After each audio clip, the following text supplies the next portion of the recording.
Act 5. Scene 1. Belmont, the avenue to Portia's home. Enter Lorenzo and Jessica. The moon shines bright in such a night as this, when the sweet wind did gently kiss the trees, and they did make no noise in such a night. Troilus, methinks, mounted the Trojan walls, and sighed his soul toward the Grecian tents where Cressid lay that night. In such a night did Thisbe fearfully o'ertrip the dew, and saw the lion's shadow ere himself, and ran dismayed away. In such a night stood Dido with a willow in her hand upon the wild sea banks, and waft her love to come again to Carthage. In such a night Medea gathered the enchanted herbs that did renew old Aeson. In such a night did Jessica steal from the wealthy Jew, and with an unthrift love did run from Venice as far as Belmont. In such a night did young Lorenzo swear he loved her well, stealing her soul with many vows of faith, and ne'er a true one. In such a night did pretty Jessica, like a little shrew, slander her love, and he forgave it her. I would outnight you, did nobody come. But hark, I hear the footing of a man. Enter Stefano. Who comes so fast in silence of the night? A friend. A friend? What friend? Your name, I pray you, friend? Stefano is my name, and I bring word my mistress will before the break of day be here at Belmont. She doth stray about by holy crosses, where she kneels and prays for happy wedlock hours. Who comes with her? None but a holy hermit and her maid. I pray you, is my master yet returned? He is not, nor we have not heard from him.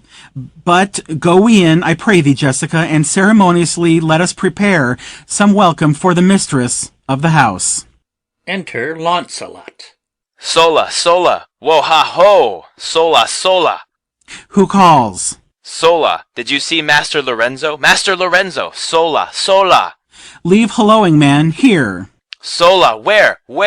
Here. Tell him there's a post come from my master with his horn full of good news. My master will be here ere morning.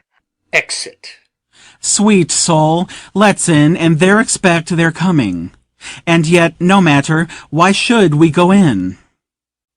My friend Stefano, signify, I pray you, within the house your mistress is at hand, and bring your music forth into the air. Exit Stefano.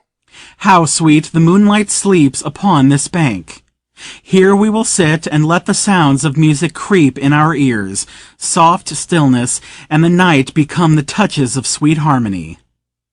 Sit, Jessica, look how the floor of heaven is thick inlaid with patines of bright gold. There's not the smallest orb which thou behold'st, but in his motion, like an angel sings, still quirring to the young-eyed cherubims.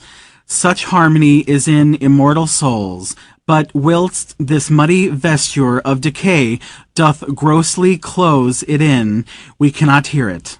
Enter musicians. Come ho, and wake Diana with a hymn. With sweetness touches pierce your mistress's ear, and draw her home with music. Music. I am never merry when I hear sweet music. The reason is, your spirits are attentive, for do not note a wild and wanton herd, or race of youthful and unhandled colts, fetching mad bounds, bellowing and neighing loud, which is the hot condition of their blood. If they but hear perchance a trumpet sound, or any air of music touch their ears, you shall perceive them make a mutual stand, their savage eyes turned to a modest gaze by the sweet power of music. Therefore the poet did feign that Orpheus drew trees, stones, and floods, since not so stockish, hard, and full of rage, but music for the time doth change his nature. The man that hath no music in himself, nor is not moved with concord of sweet sounds, is fit for treasons, stratagems, and spoils.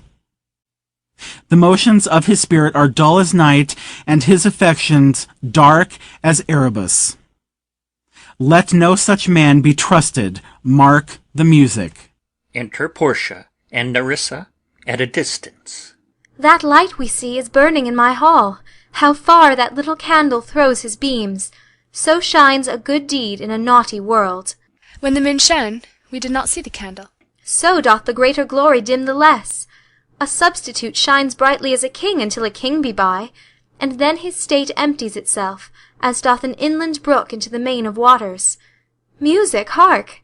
It is your music, madame, of the house. Nothing is good, I see, without respect. Methinks it sounds much sweeter than by day. Silence bestows that virtue on it, madame.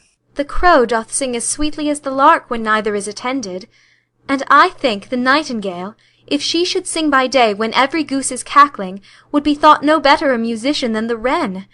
How many things by season seasoned are, to their right praise and true perfection. Peace, ho!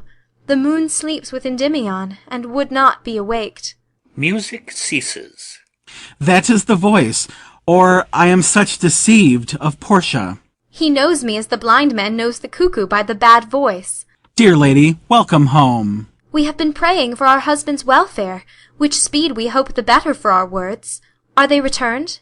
Madam, they are not yet, but there has come a messenger before, to signify their coming. Go in, Nerissa.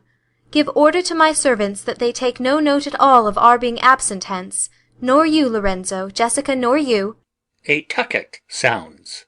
Your husband is at hand. I hear his trumpet. We are no tell-tales, madam, fear you not. This night, methinks, is but the daylight sick. It looks a little paler. 'Tis a day such as the day is when the sun is hid. Enter Bassanio, Antonio, Gratiano, and their followers. We should hold day with the Antipodes if you would walk in absence of the sun. Let me give light, but let me not be light, for a light wife doth make a heavy husband, and never be Bassanio so for me, but God's sword all. You are welcome home, my lord. I thank you, madam. Give welcome to my friend.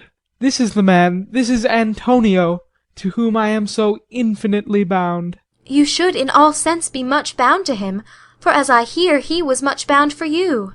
No more than I am well acquitted of. Sir, you are very welcome to our house. It must appear in other ways than words, therefore I scant this breathing courtesy. To Nerissa. By yonder moon, I swear you do me wrong. In faith, I gave it to the judge's clerk. Would he were dealt that had it, for my part, since you do take it, love, so much at heart. A quarrel, ho, already? What's the matter? About a hoop of gold, a paltry ring that she did give me, whose posy was for all the world like Cutler's poetry upon a knife, love me and leave me not. What talk you of the posy or the value? You swore to me when I did give it to you that you would wear it till your hour of death, and that it should lie with you in your grave.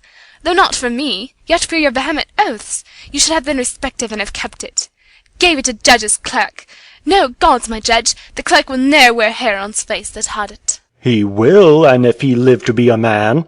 Ay, if a woman live to be a man.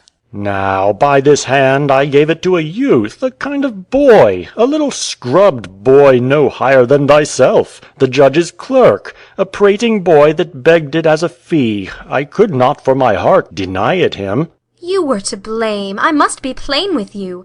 To part so slightly with your wife's first gift, a thing stuck on with oaths upon your finger, and so riveted with faith unto your flesh. I gave my love a ring, and made him swear never to part with it, and here he stands. I dare be sworn for him he would not leave it, nor pluck it from his finger for the wealth that the world masters. Now in faith, Gratiano, you give your wife too unkind a cause of grief, and 'twere to me I should be mad at it. Aside. Why, I were best to cut my left hand off, and swear I lost the ring defending it. My lord Bassanio gave his ring away unto the judge that begged it, and indeed deserved it too. And then the boy, his clerk, that took some pains in writing, he begged mine, and neither man nor master would take aught but the 2 rings. What ring gave you, my lord? Not that, I hope, which you received of me. If I could add a lie unto a fault, I would deny it, but you see my finger hath not the ring upon it. It is gone. Even so void is your false heart of truth. By heaven, I will ne'er come in your bed until I see the ring. Nor I in yours, till I again see mine. Sweet Portia, if you did know to whom I gave the ring, if you did know for whom I gave the ring, and would conceive for what I gave the ring, and how unwillingly I left the ring, when naught would be accepted but the ring, you would abate the strength of your displeasure. If you had known the virtue of the ring, or half her worthiness that gave the ring, or your own honour to contain the ring, you would not then have parted with the ring. What man is there so much unreasonable, if you had pleased to have defended it with any terms of zeal, wanted the modesty to urge the thing held as a ceremony? Nerissa teaches me what to believe.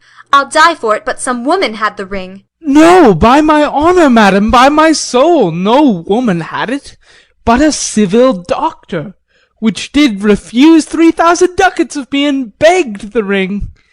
The which I did deny him, and suffered him to go displeased away, even he that had held the life of my dear friend.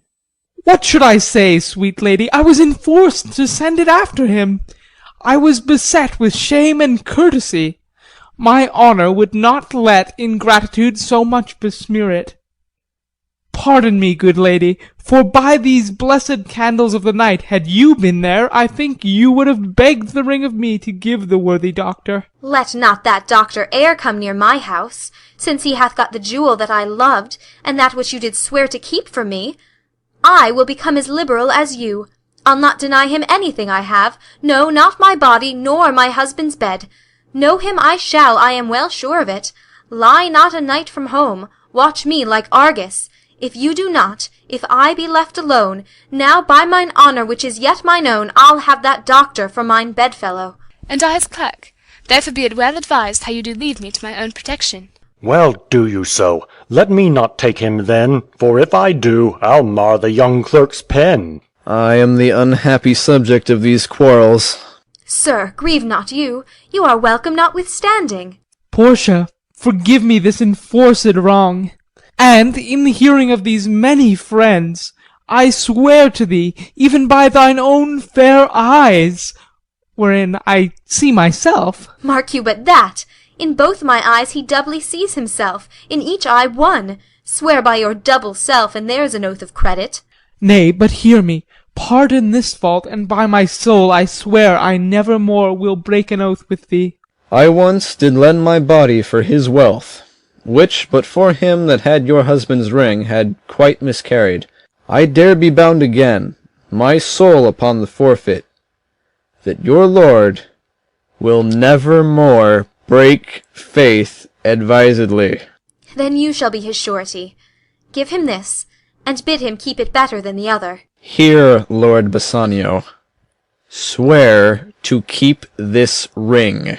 By heaven, it is the same I gave the doctor. I had it of him.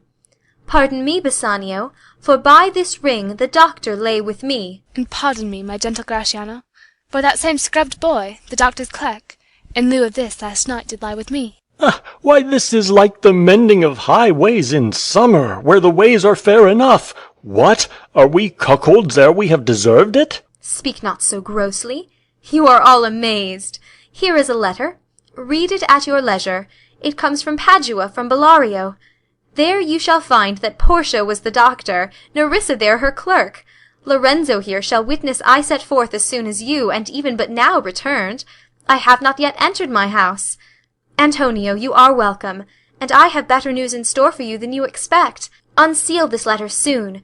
There you shall find 3 of your argosies are richly come to harbour suddenly.